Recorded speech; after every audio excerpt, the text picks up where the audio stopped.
Eh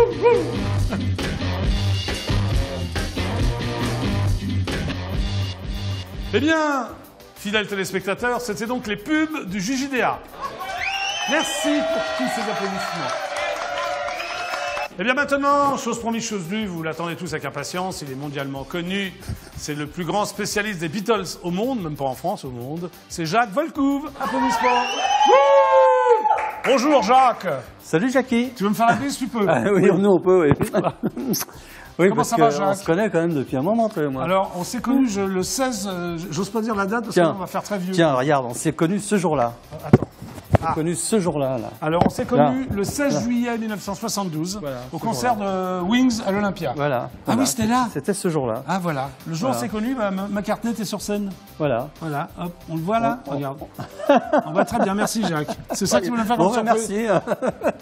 Bon, alors, tu as sorti un bouquin, oui. paraît-il, Voilà. qui s'appelle Beatles Collector. Oui, avec deux journalistes. Avec deux journalistes. France Info.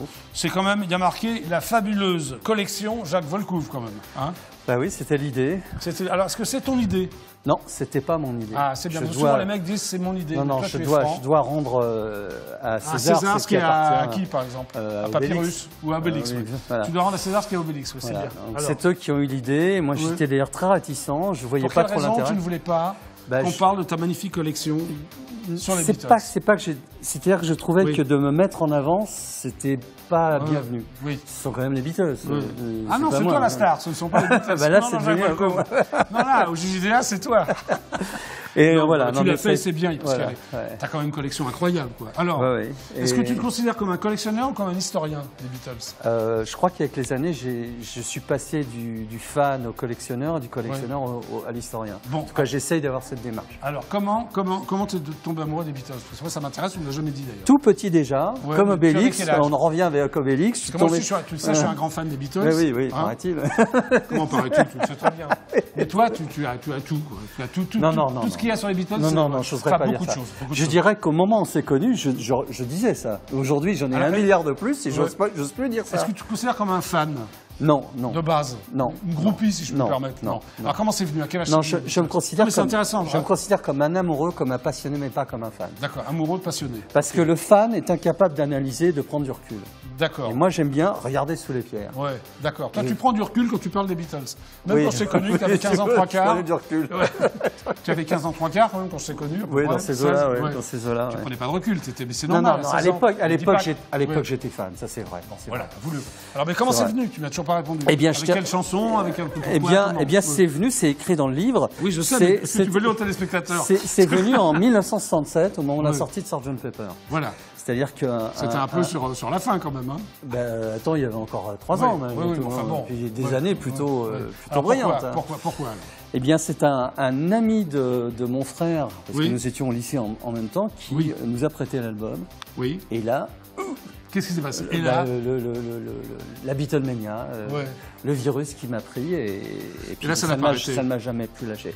Mais je dois avouer qu'en 1967, je préférais Jimi Hendrix aux Beatles. Oui, moi j'aime bien aussi Jimi Hendrix. Et puis bon, voilà, après ça a été les Beatles. Alors, après, ça a été ta vie, quoi. Oui, les Beatles. Le seul mec que je connaisse, c'est ta vie. C'est toute ma vie. Hein, c'est un truc de fou, quoi. Et parce que je connais les fans des Beatles, dont moi, mais c'est pas toute ma vie quand même. Toi, c'est toute ta vie. C'est toute ma vie. Tu as fondé les Cats de Liverpool. Le club des Cats de Liverpool. C'est une association, c'est quoi? C'était une association qu'on peut appeler un fan club. Enfin, j'ai toujours voulu faire quelque chose de plus sérieux. On avait un magazine où on expliquait l'impact social et musical des Beatles. Oui, je me souviens. Je l'achetais ton magazine d'ailleurs. Non, tu m'as donné. Je te l'envoyais. C'est vrai. Mais alors, est-ce que tu as réussi à gagner ta vie avec les Beatles, si je peux me permettre? Non. Mais tu n'as jamais fait d'autre métier? Ah, j'ai toujours tenté, j'ai essayé pendant longtemps. J'ai été agent artistique à un moment. Oui, je me suis occupé de 50 comédiens. Mais je ne comprends pas parce que tu bossais quand même à 100% pour les Beatles, ça n'a jamais réussi à... Non, parce que je pense que... tu as une raison à ça? Je pense que nous sommes dans un pays où quand on se spécialise sur un sujet comme celui-là, on imagine que vous ne pouvez pas parler d'autre chose. Or, les Beatles, c'était des gens qui avaient l'esprit ouvert. Donc, pour bien aimer les Beatles, il fallait être comme eux, avoir l'esprit ouvert. Or, les gens s'imaginent que, Beatles, donc on t'enferme dans un tiroir. Le tiroir, on le met dans un coffre, et le coffre, on le met à Fort Knox. Donc, Volcouve égale Beatles. Voilà. Bon, oui, pour moi, Volcouve égale Beatles. Alors maintenant, je dis oui, Volcouve égale Beatles. Alors, tu les as rencontrés, ce qui n'est pas donné à tout le monde, tous les 4? Non.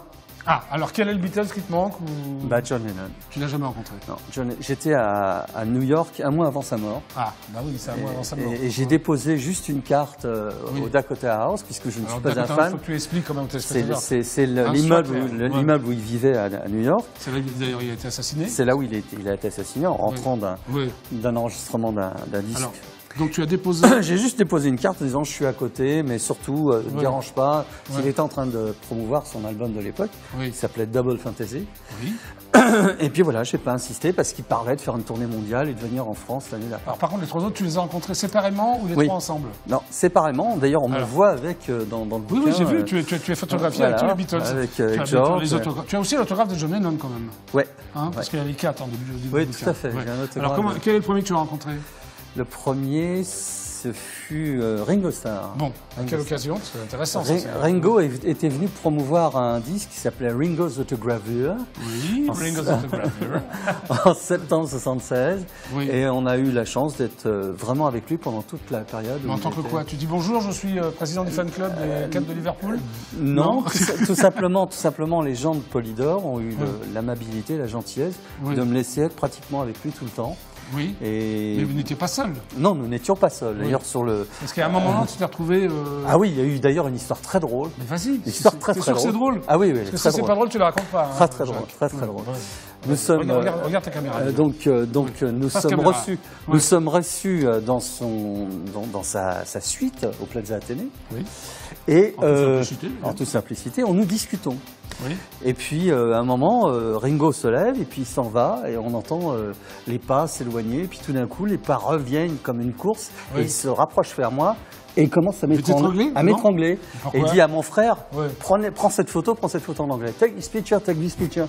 Et mon frère prend des photos. Oui. Il prend des photos comme ton assistante. Oui. Et ensuite, nous sortons de l'hôtel. Oui. Et je dis, bon, Gilles, maintenant tu vas développer ta pellicule. Il ouvre son appareil, il n'y avait pas de pellicule. Ah, c'est terrible. C'est dommage pour toi.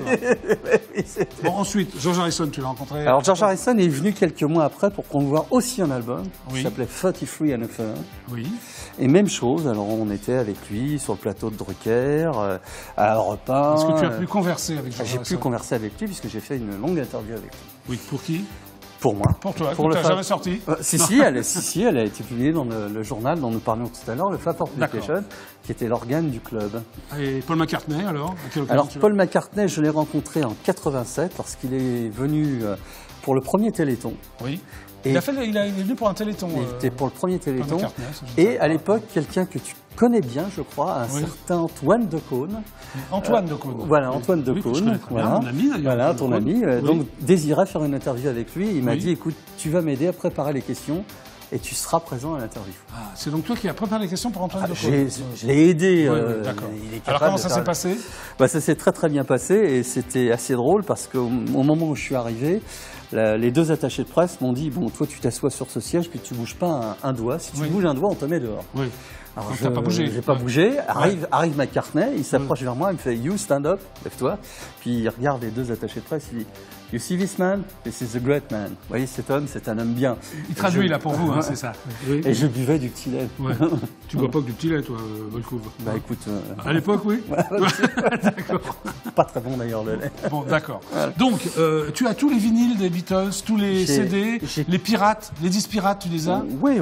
Enfin, est-ce qu'il y a un disque des Beatles qui te manque? Moi, je crois pas. Quand j'allais chez toi à l'époque, tu habitais près de la Bastille. C'est un truc de fou. Comment tu avais arrangé tout ça, quoi? C'est vrai qu'aujourd'hui, j'ai un gros problème puisque j'ai plus la place et qu'une partie de ma collection se trouve dans des caisses. Oui. C'est un petit peu comme si c'était dans des cercueils. Alors, quels sont les objets que tu préfères?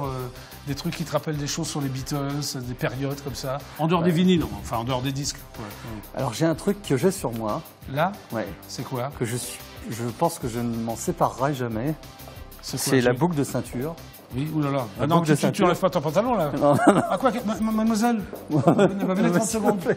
Est-ce qu'il a enlevé son pantalon? Non, ça l'intéresse pas. Voilà, je ne sais pas si on peut voir à l'écran, là. Oui, bien sûr, regarde. Alors, cette boucle de ceinture, c'est la boucle qui représente le label de George Harrison. Oui. Et il y a eu 200 exemplaires, c'est numéroté. Si tu retournes derrière, c'est le numéro 1. Ah, tu as le numéro 1? Oui, ça on le voit pas, mais c'est extraordinaire. Non, ça tu t'en sépares jamais. Ah non, sinon tu perds ton froc. C'est peut-être pour ça que tu t'en sépares jamais, Max. Voilà. Mais alors tu as tout. Non, mais c'est incroyable. C'est une richesse. Non, c'est impossible de tout avoir. C'est impossible. Tu as fait des enchères, non, sur certains objets, c'est ça? Non, mais j'ai commencé à faire une vente lors d'une exposition que j'ai faite à l'avenue de la Grande Armée au mois d'octobre, au début du mois d'octobre. Tu as fait une vente, ça a bien marché? Oui, ça a marché. Oui, c'était plutôt sympathique. Oui. Ça te faisait pas mal au cœur de t'en séparer ou... Eh bien, je pense qu'au bout d'un moment, on se dit est-ce que c'est moi qui possède la collection ou est-ce que c'est la collection qui me possède? Ah, tu t'es posé la question. Donc, c'était pas... je pense que la collection, maintenant, depuis le décès de mes parents, est devenue un problème pour moi. Un vrai problème. Mais alors, donc, c'est la raison pour laquelle le livre, il est là. Oui, c'est une étape, c'est une belle étape, c'est un achetez-le, parce que franchement, c'est bien. Voilà. Je dis pas ça parce que je te connais. Hein, c'est vraiment bien. Il y a des photos incroyables. C'est bien écrit. Merci. Et même moi, j'ai appris des choses. Alors, je suis un fan absolu des Beatles.